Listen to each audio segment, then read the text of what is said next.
je veux qu'on clôture le sujet liégeois à fond et je vais te faire réagir à une vidéo. Vas-y. Je sais pas si tu vois peut-être de quoi je parle. Favoris les pâtes carbonara. Vas-y, j'ai même pas envie de voir ça. Non, mais je vois la vidéo que tu parles. Tu vois très bien de quoi je parle. Ouais, ouais, je vois. Non. Viens, on change de sujet. Non, Non, mais Liège, c'était une bonne époque. tu dirais quoi à ce petit jeune là qui est arrivé tout en pétard Comme je t'ai dit, de travailler plus, tu vois. Ouais. De pas penser que tout va toujours être facile et tout, tu vois. Mhm. D'être plus sérieux aussi, tu vois. C'est l'époque où j'étais pas forcément sérieux. Ok. Donc en fait, les à côté du basket Ouais. prennent un peu. Ouais. Au final, t'es jeune, donc Ouais, je suis jeune. ça paraît un peu normal, mais c'est vrai que pendant tout le parcours, il n'y a pas vraiment cet aspect-là. Mais là, à Liège, ça te rattrape un peu, tu vois. Ouais. Ok, je vois. T'étais bien jeune, hein. T'étais bien jeune, hein. Ouais, j'étais jeune, j'étais un gamin encore, tu vois. Bon, traversée du désert, tu dois retourner en D2. Comment tu te sens mentalement? Ça doit être dur. Ouais, ça craint un peu, tu vois. Ça craint parce que bah, tout ce que j'avais fait, c'était jouer au basket, tu vois. Donc là, je me dis, ah, je vais aller en D2. En plus, je signe loin, tu vois. Parce que si tu veux, en fait, en D2, la plupart des équipes, enfin déjà presque toutes les équipes sont en Flandre, tu vois. Mhm.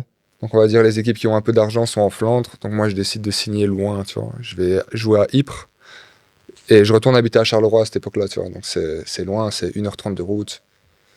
Et juste jouer en D2, tu vois, c'était pas le plan, tu vois. Moi, dans ma tête, c'était pas ce qui était prévu. Donc on va dire c'est un peu dur quelques semaines.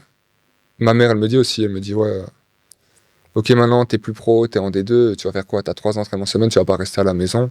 Donc elle me dit, ouais, reprends des études. Enfin, je parle avec elle, tu vois. Elle me dit, ouais, si tu veux travailler, travaille. Moi, je dis, non, c'est bon, je vais reprendre des études. Donc je retourne à l'école, tu vois. Je fais des études supérieures, mais j'ai 23 ans, tu vois.